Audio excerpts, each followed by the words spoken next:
What comes to your mind when you hear the word president?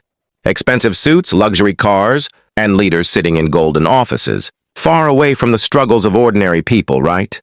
But what if I told you there's a man who broke this image completely? A leader who didn't wait for foreign aid, who didn't hide behind power, but instead walked straight into the dust, rolled up his sleeves and worked with his own hands, not to build a palace, but to build a bridge.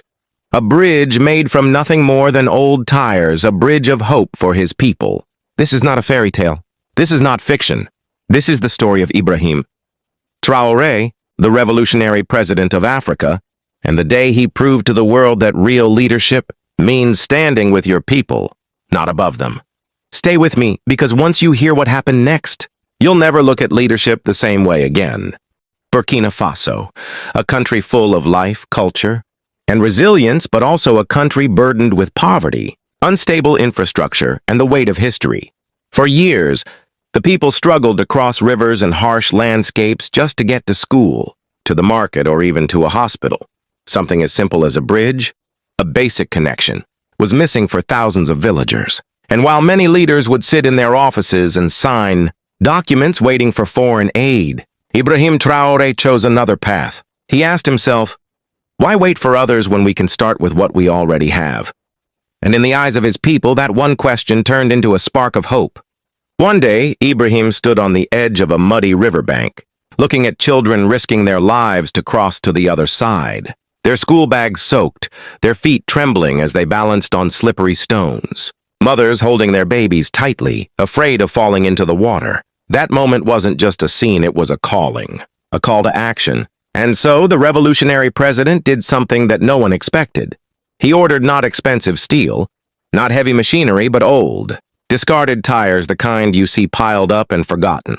With a determined voice, he told his people, if the world won't give us resources, we'll create our own. We'll build a bridge of survival, and from that survival will rise our dignity. That day wasn't just about building a bridge. It was about building trust, building faith, and proving that leadership doesn't come from wearing a crown. It comes from standing in the mud with your people and saying, we will build this together. Burkina Faso is a land of rivers, but not a land of bridges. For years, villagers struggled just to cross from one side to the other. Children risked their lives wading through strong currents just to reach school. Mothers carried heavy loads on their heads, forced to walk miles searching for a safe crossing. And during the rainy season, the rivers became walls cutting families, markets, and even medical help off from one another. It wasn't just an inconvenience. It was a matter of life and death. And in those moments of struggle, one question echoed everywhere. If no one will build us a bridge, then what will we do? But then, something unexpected happened. Instead of waiting for foreign aid, instead of begging for help, the people of Burkina Faso, led by their young revolutionary leader, Ibrahim Traoré, decided to take matters into their own hands. With nothing more than determination, sweat, and a vision for a better future, they looked at piles of discarded old tires and saw something no one else could.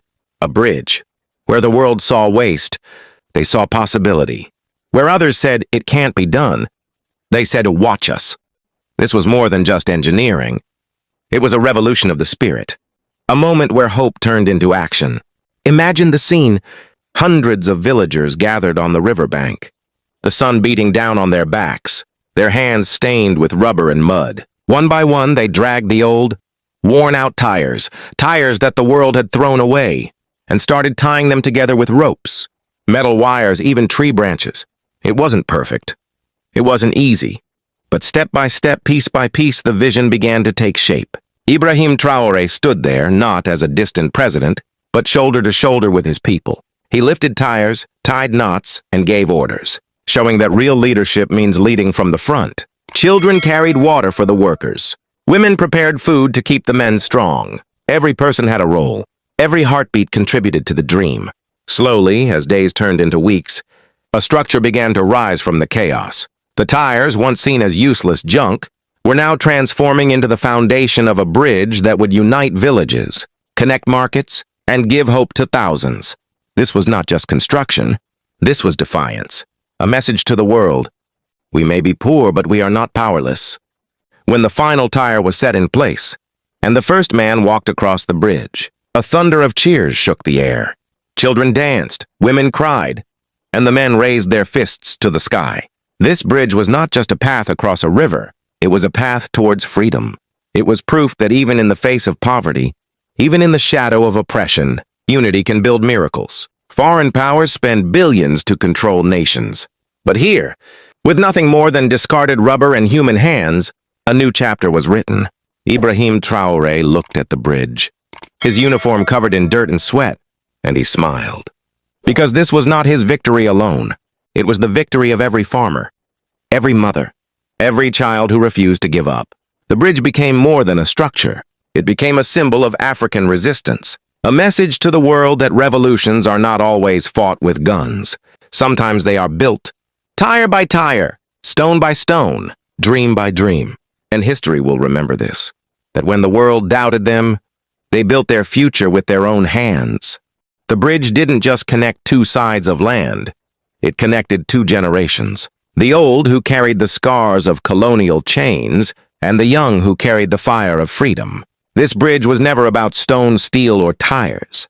It was about a vision that one day Africa would stand tall, without begging, without bowing, without breaking.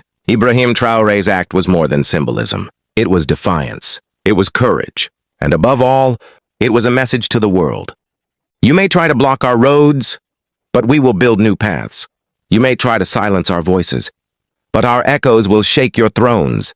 And now, dear viewer, the question is not about Traoré alone. The question is about you. Yes, you, watching this from your phone or computer. Do you see this bridge as just tires? Or do you see it as proof that even the impossible can be achieved? When people refuse to surrender. Because history is not written by those who stand and watch. History is written by those who act. And maybe, just maybe, today you are being called to act too. So if you believe in this story, let your voice join ours. Hit the like button, share this video with your friends, and subscribe to this channel. Because together we are building more than content. We are building a movement. And remember this, when the world laughs at your ideas, when they say it cannot be done, just show them this bridge. Because here in Africa, even old tires can carry the weight of a revolution.